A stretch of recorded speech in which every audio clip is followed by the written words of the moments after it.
السلام علیکم اسٹوڈنٹ، امید کرتی ہوں آپ سب خیریت سے ہوں گے۔ آج ہم باب دوم میں تیسرا ٹاپک عبادات میں ہم نے پہلا ٹاپک پڑھا تھا اذان، دوسرا پڑھا تھا نماز۔ آج یہ تیسرا ٹاپک ہے ہمارا نماز جنازہ اور اس کی اہمیت، اس کے بارے میں پڑھیں گے اور سمجھیں گے۔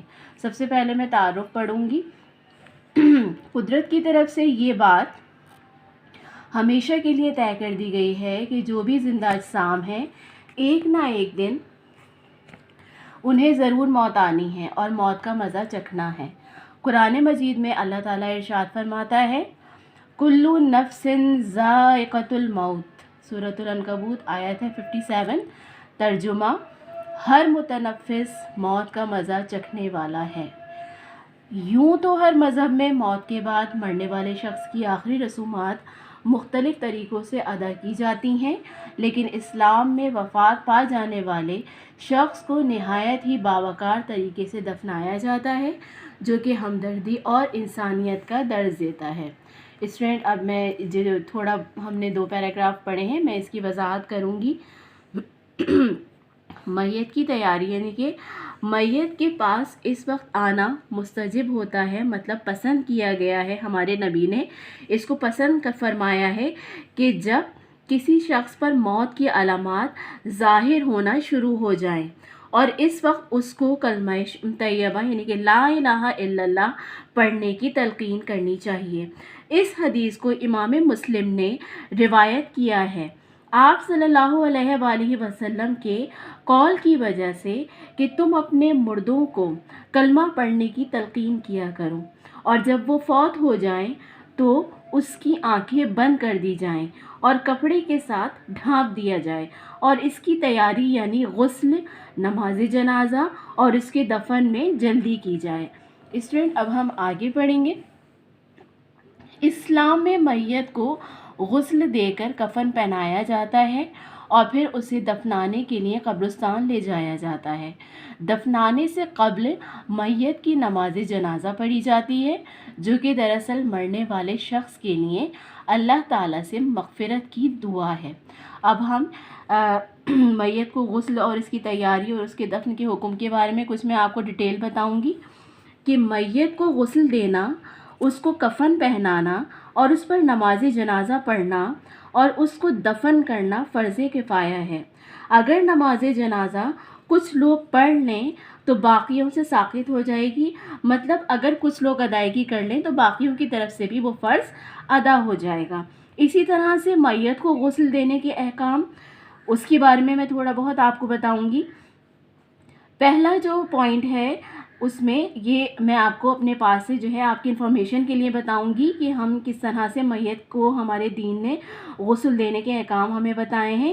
کہ پہلا پوائنٹ ہے، مناسب یہ ہے کہ مرد کو غسل دینے کے لیے ایسے آدمی کو چنا جائے جو معتبر ہو، عادل ہو، امانت دار ہو اور غسل کے احکام کو جانتا ہو۔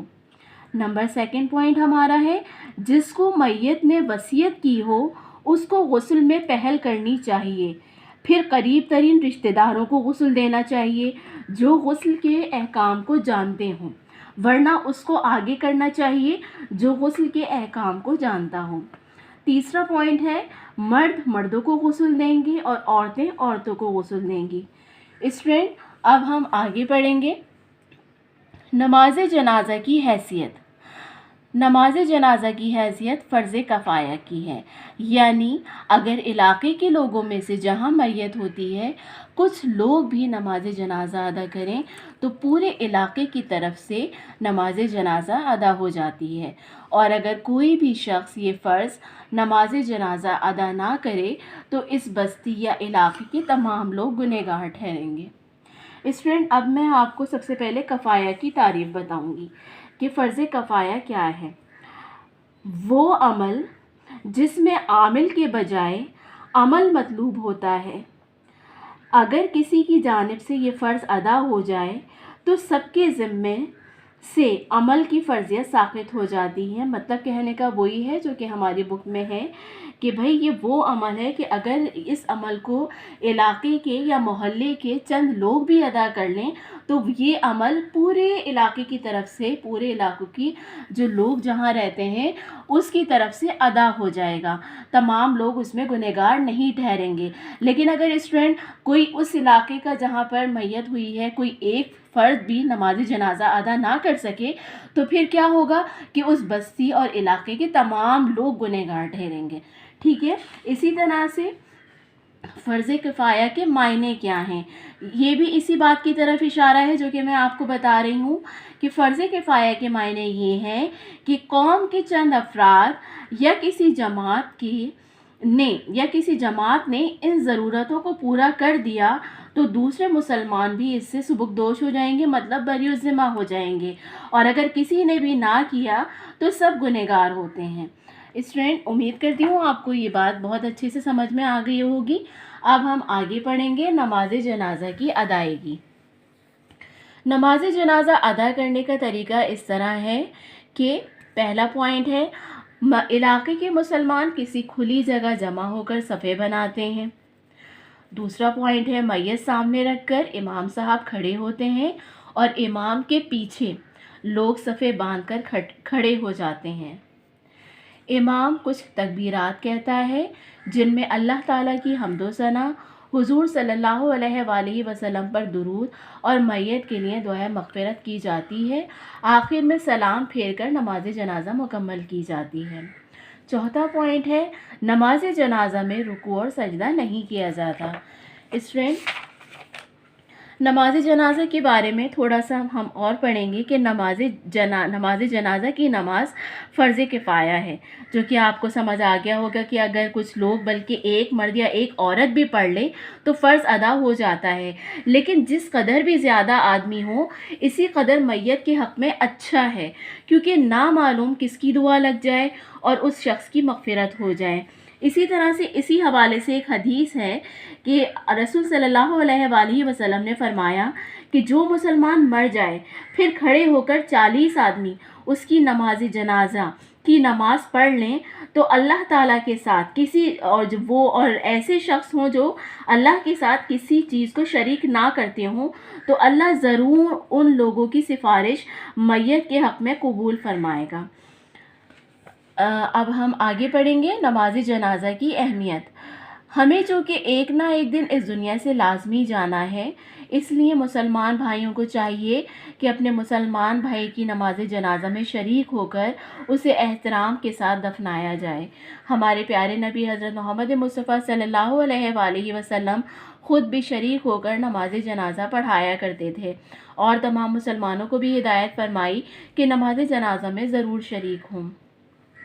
نماز جنازہ میں شریک ہونے والے شخص کو احساس ہوتا ہے کہ اس فانی دنیا سے ایک نہ ایک دن اس کو بھی رخصت ہونا ہے، اس لیے وہ اپنے اعمال و کردار یعنی کہ ہم اپنے عمل میں، اپنی شخصیت میں، اپنے کردار میں درستگی کی کوشش کرتا ہے، یعنی کہ وہ شخص جو ہے وہ اپنے اعمال و کردار کو صحیح کرنے کی یعنی کہ سیدھے رکھنے کی، درست رکھنے کی کوشش کرتا ہے۔ اس کی سوچ اور خیالات میں بہتری کا رجحان پیدا ہوتا ہے، یعنی کہ وہ اچھا سوچتا ہے اور اس کے ذہن میں مثبت خیالات جو ہیں وہ پیدا ہوتے ہیں۔ نماز جنازہ دنیا کی بے ثباتی، یہاں بے ثباتی سے مراد ہے فنا پذیر، یعنی کہ دنیا جو ہے وہ فنا ہونے والی چیز ہے، اور ہماری جو ابدی زندگی ہے وہ ہماری کیا ہے موت کے بعد، یعنی کہ مرنے کے بعد جو ہے وہ زندگی جو ہے وہ ابدی ہے۔ اور ہمیں کوشش کرنی چاہیے اسٹوڈنٹ کہ ہم ایسے کام کریں کہ ہماری دنیا بھی سرخرو ہو اور ہماری آخرت بھی سرخرو ہو، ہمیں اپنے رب کے سامنے شرمندہ نہ ہونے پڑے۔ اس لیے کوشش کرنی چاہیے کہ ہم وہی باتیں کریں، وہی عمل اختیار کریں جس سے جو کہ اللہ نے اور اس کے رسول نے کرنے کا حکم دیا ہے۔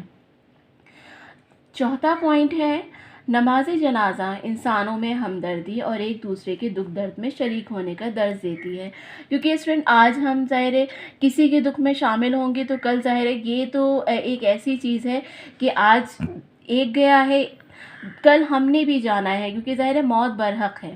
تو ظاہری سی بات ہے، جب ہم نماز جنازہ میں شریک ہوتے ہیں تو ہم ایک دوسرے کے دکھ درد میں شامل ہوتے ہیں، تو کوشش کرنی چاہیے کہ ہم جس کا بھی سنیں ہم ضرور ایک دوسرے کے دکھ درد میں شامل ہوں، اور جو ہے جو اس کے لواحقین ہیں اس کو صبر کی تلقین کریں۔ نماز جنازہ میں شریک ہونا جہاں نمازی کے لیے باعث ثواب ہے، وہاں میت کے لیے مغفرت کا ذریعہ ہے۔